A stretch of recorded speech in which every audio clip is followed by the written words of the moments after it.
halkan waxaan ka salaamayaa dhammaan hogaanka ugu sarreeya xisbiga Waddani ee uu hogaaminayo gudoomiye Cabdiraxmaan iyo madaxda kale ee xisbiga. waxaan halkan ka salaamayaa kulan hambalyeynaya sida wanaagsan shaqada ay anigu gudoomiyaha ila wadaan Gudida Qaabada shirweynaha labaad ee xisbiga Waddani. waxaan halkan aad uga salaamayaa saxaafadda oo taay ku dhisan yihiin wax waliba waddanka Soomaaliland isgaarsiinteeda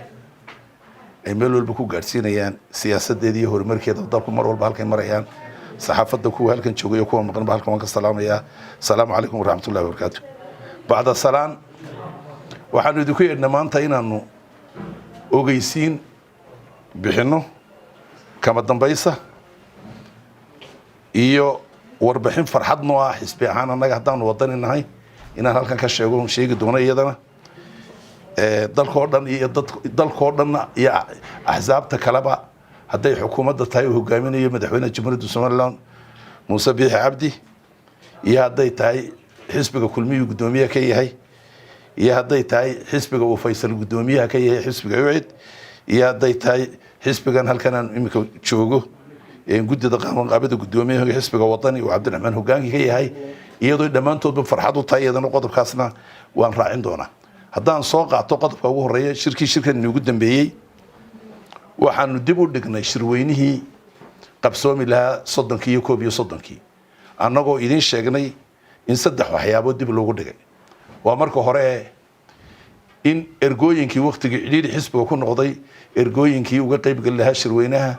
ee soo dooran lahaa hogaanada xisbiga cusub ee xisbigu doonayo inuu soo doorto ee ku tartami lahaa in ay waqti cidhiidhi aan ugu noqdeen oo muddo u baahnay inuu siino si loo soo wada xareeyo iyagoo tafatiran. qodobka labaadna wuxuu ahaa in hogaanka xisbiga doorashooyinka ka qayb galaya ay qaataan documentkii iyo araajidii loogu talagalay iyagoo fulinaya shuruucaha iyo xeerka xisbiga u yaala ee ku qoran foomka sharciga ah ee doorashada kaga qayb galayaan oo ay waqtigu cidhiidhi ku ahaa. qodobka saddexaadna wuxuu ku ahaa iyadoo u socdo shir siyaasi oo ballaaran dad fara badan oo reer Soomaaliland siyaasiyiin oo madax sare xisbi dalkan ka soo qabtay in hankoodu ahaa inay ku soo wax la yeeshaan oo la wadaagaan oo ay ku soo biiraan xisbiga Waddani oo iyaduna ay u baahatay in muddada ay cidhiidhi ku tahay ee la kordhiyo. saddexda qodob bay ahayd muddadii aanu qabanay markii hore saasaan u kordhinay midna waxaanu ka dhignay tii shirweynaha xisbigu qabsami doono bisha 15keedii ilaa 16keedii ta kale ergooyinkana waxaanu deadline siinay 27 bisha oo bishan October aynu ku jirnaa in lagu soo xareeyo ugu dambeyn. marka maanta tan ogeysiinaya waxa weeye waxaan ogeysiinayaa dhammaan intoodii badan way soo xarootay ergooyinka in kooban baa hadhay inaha kooban oo iyaguna gacanta ku hayo oo ka wada hadalay oo rajeynaya inay soo xareyn doonaan axadda iyo isniinta soo socda. waxaan halkan dhawaaq dheer ugu dirayaa inay ergooyinkii degmooyinka dhimani ay soo xareeyaan oo cidii loo xil saaray ka soo shaqeyso maadaama uu deadline-keedii yahay 27 bisha. waxaan aad iyo aad halkan ugu sheegayaa inay sida ugu dhaqso badan inta kooban ee hadhay ay u soo xareeyaan. qodobka labaadna waxa weeye maadaama ay taasina ay tahay deadline-keedii sidii waqtigii hore inuu qabanay 27 bisha October waxna aan ka bedelin aan lagana bedeli doonin. marka iyagana taasaan ogeysiinayaa. waxa kaloo halkan ogeysiinayaa maadaama xisbigan iyo xisbi ballaaran oo dimuqraadi ah oo lagu tartamayo kuraasada 8 ka kooban ee hogaanka xisbiga intii qaadatay araajida soo buuxisay mooyaane inta harsan ee kale danaynaysa ee iyadu filaysa inay buuxin doonto shuruudaha iyo xeerka xisbiga Waddani sidoo dhigayo ee xisbiga ka tirsanayd waxa aan aad iyo aad u rajaynaynaa cid kastoo danaynaysa waqtigii inuu ku eg yahay ugu dambeyn aanu qaban doono araajida qofkii danaynayo inuu tartanka ka qayb gasho way ku furan tahay ilaa bisha 1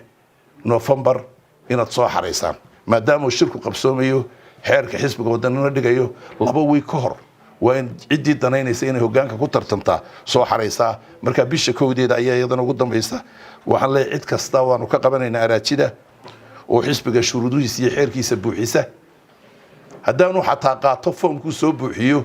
hadhow waxaanu ku eeganaa inuu shuruudihii buuxiyey iyo xeerkii xisbiga u lahaa marka iyagana waxaan halkan ugu baraarujinayaa mar labaad inay si degdega u soo xareeyaan ciddii danaynaysaa oo waqtiga u dhalin taagan yahay waxa halkan kale maanta farxadii weyn aan jecelahay in halkan ka sii sheego waxa kale oo aanu soo dhaweynaynaa xisbi ahaan anoo ku hadlay xisbiga Waddani afkiisa anoo ku hadlay ka gudoomiyaha iyo hogaanka xisbigaba waxaanu si ballaaran oo farxadda u soo dhaweynaynaa qoraalka ay soo saareen wadamada Somaliland ka taageera horumarka iyo doorashooyinka Somaliland International Partners oo ay ku sheegeen qoraalkaasi inay inaga taageerayaan doorashada madaxtooyada ee soo socota ee inoo qabsoomi doonto November 2022 sidoo kalena ay cadeeyeen in xisbiyada mucaaradka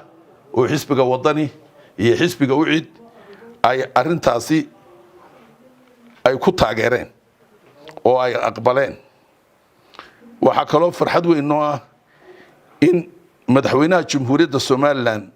iyadana sida si leeg u soo dhaweeyay diyaarna ay u yihiin in doorashadu qabsanto November 2022 doorashada madaxtooyada lagu tartamayo ee dalkan lagu tartamayo ciddii hogaamin lahayd waqtiga ay gaadho ee loogu tala galay taasina waxaan ku bogaadinayaa xukuumaduna iyo xisbigeedubana inay aad iyo aad u taageereen oo ogolaadeen axsaabka mucaaradkuna ogolaatay iyaguna ay naga caawinayaan wixii dhaqaale ku bixi lahaa doorashada inoo soo socota November sanadka 2022 ay inoo ballan qaadeen in ay inaga caawin doonaan gudidii inoo qaban jirtay doorashooyinka gudida doorashooyinkuna ay dhawaan ugu amba bixi doonaan Nairobi si ay howlahaasi u daba galaan dhameystirkeeduna ula soo noqdaan marka taasina farxad weyn bay noo tahay hambalyaanu leenahay diyaar baanu nahay inaan ka qayb galo doorashadaasi ilaahayna waxaanu ka rajaynaynaa guusha kuwa ku guuleystay inaan noqono shacbigana waxaanu leenahay waa aad iyo aad baanu idinku bogaadinaynaa taageeradiina xisbiga Waddani idinka doonayeen meel kasta oo joogtaan dalka iyo dibadiisaba waanu idin sugaynaa in doorashadii sidaan ugu siisaan haddii Ilaahay yiraahdo oo gooshin ugu raacdo aad iyo aad baan taasina uga codsanayaa shacabku in reer Soomaaliya meel joogaan isbedel baynu u baahannahay isbedelkiina cidda wadaa waa xisbiga Waddani saasaan taana ku soo dhameystirayaa wabillahi tawfiiq assalaamu calaykum wa rahmatullahi wa barakatuh